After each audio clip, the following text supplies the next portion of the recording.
दोस्तों, भारत के भरोसे की पीठ के अंदर चीन ने धोखे का खंजर तो पहले ही घोंप दिया था, जब 1962 के युद्ध में चीन ने भारत के हिंदी चीनी भाई भाई के नारे के साथ विश्वासघात करते हुए लद्दाख के क्षेत्र पर कब्जा किया, जिसे आज अक्साई चीन कहा जाता है। चीन के साथ दोस्ती करके जिस गलती को भारत ने कई दशकों पहले किया था, आज वही गलती रूस दोहराने जा रहा है। रूस लगातार चीन के बीच आए मक्कड़ जाल में फंसता जा रहा है। जिस रूस और चीन के बीच में पहले सीमा को लेकर विवाद था, दरअसल रूस और चीन के बीच में 4209 किलोमीटर की सीमा है, जिस पर पहले कई बार टकराव की घटनाएं हो चुकी है। लेकिन आज वह रूस चीन के करीब आ रहा है। आज उसी चीन को रूस ऐसी तकनीक देने जा रहा है जो आज तक भारत के साथ हर प्रकार की साझेदारी होने के बावजूद रूस ने कभी भारत को नहीं दिया और हमेशा से ही उस तकनीक को देने से इनकार करता रहा। लेकिन अब रूस ने भारत के दुश्मन चीन के साथ इस तकनीक को शेयर करके भारत की पीठ पर दगाबाजी का खंजर घोंप दिया है।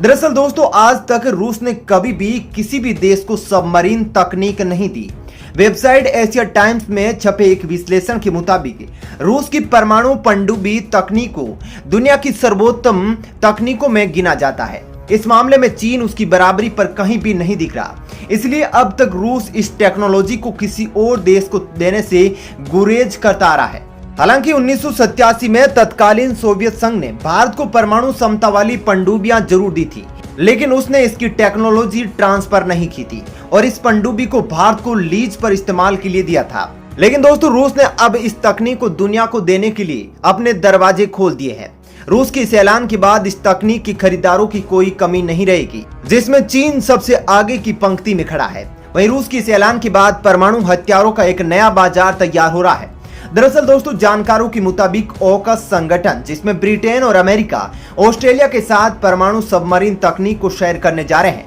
और ऑकस संगठन के इस ऐलान के बाद चीन भी पूरी तरह से बौखला गया है, जिसके बाद चीन और रूस ने इस संगठन का मुकाबला करने के लिए आपस में गठबंधन कर लिया है, ताकि वे अपने ऊपर आने वाले किसी भी खतरे का मिलकर मुकाबला कर सके।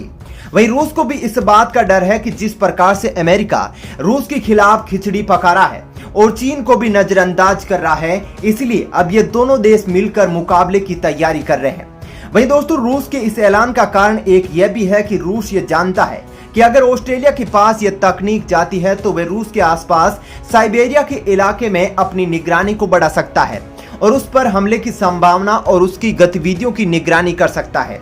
जिससे रूस की नेवल क्षमता कमजोर हो सकती है। ऐसे वक्त में चीन उसका सहारा बन सकता है। इसलिए रूस जानता है कि वह तकनीक हिंद प्रशांत क्षेत्र के उन देशों के साथ शेयर कर दे, ताकि वे रूस के साथ सैन्य समझौते के दायरे में आ जाए और ऑस्ट्रेलिया, अमेरिका, ब्रिटेन के किसी भी हमले को काउंटर कर सके।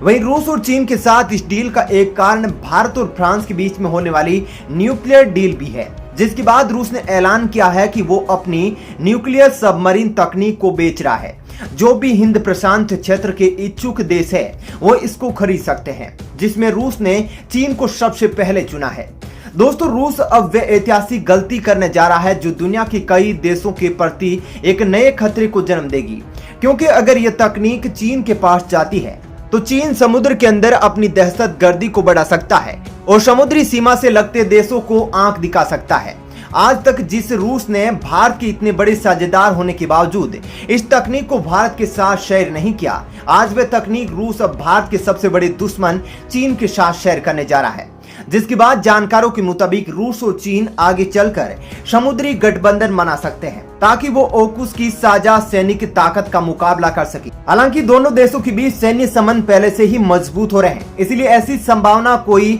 एकदम फेक नहीं है, ये कोई हवाई बातें नहीं है। इसलिए रूस और चीन नौसैनिक मामलों में भी अब गठबंधन बना सकते हैं और ऐसा होना ओकुस के लिए कोई अच्छी खबर नहीं होगी और साथ ही भारत के लिए भी रूस ने खतरे की नई घंटी बजा दी है।